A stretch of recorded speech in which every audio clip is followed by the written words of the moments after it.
In this video, I'm going to talk about, does the spiritual diet include meat? Up until the age of about 37, I was like T-Rex, consuming any kind of meat I could get my hands on. You know, in 2015, I was in the best shape of my life. Was eating multiple chicken breasts a day, you know. 2017, I went vegetarian until 2022.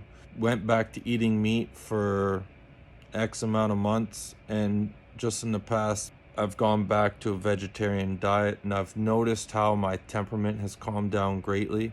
Not only that, after quitting a almost 6-year vegetarian diet, the first time I went back to eating chicken, I was consumed with this reptilian energy, and I was shown that eating meat is an addiction. Not only that, you know, I hear people say, oh, I need to eat meat.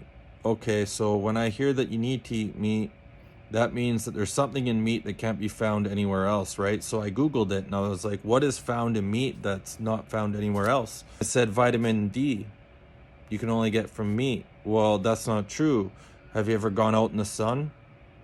Because that's the most purest form of vitamin D. So when I hear someone say they need to eat meat, all I hear is excuses and buying into a theory that was put out by companies that want you to eat meat. Personally, I think human beings are mentally weak, and this is coming from a guy who tried to take his life in 2014, but after doing an immense amount of healing, I now feel that I'm stronger than most human beings walking the planet.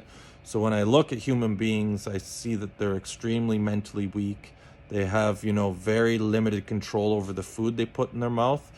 And when I look back to eating meat, you know, I could get excited about just consuming whatever kind of meat. It's 100% an addiction. And if you're on a spiritual path and you're eating meat, it's just because you're mentally weak. Sorry to say, this is just my opinion, you know. If there was 2 copies of Earth, if there was one Earth as is, where people are eating meat, and then there was one Earth that was nothing but vegetarians and vegans, which Earth would be higher vibration? Well, let's see. You have one place that's slaughtering animals, and that fear energy, which they know what's going on, is going into the meat. So right before they die, they have this immense amount of fear that goes into their meat. You consume that energy. And, you know, I look at certain spiritual teachers on social media that are eating meat, and I can see that anger within them. You know, I know what it was like when I was eating steaks every other day. You take on those hormones of that animal, and it's actually noticeable. So if you're spiritual and eating meat, it's just because you're weak. That's just my opinion. Thanks for watching.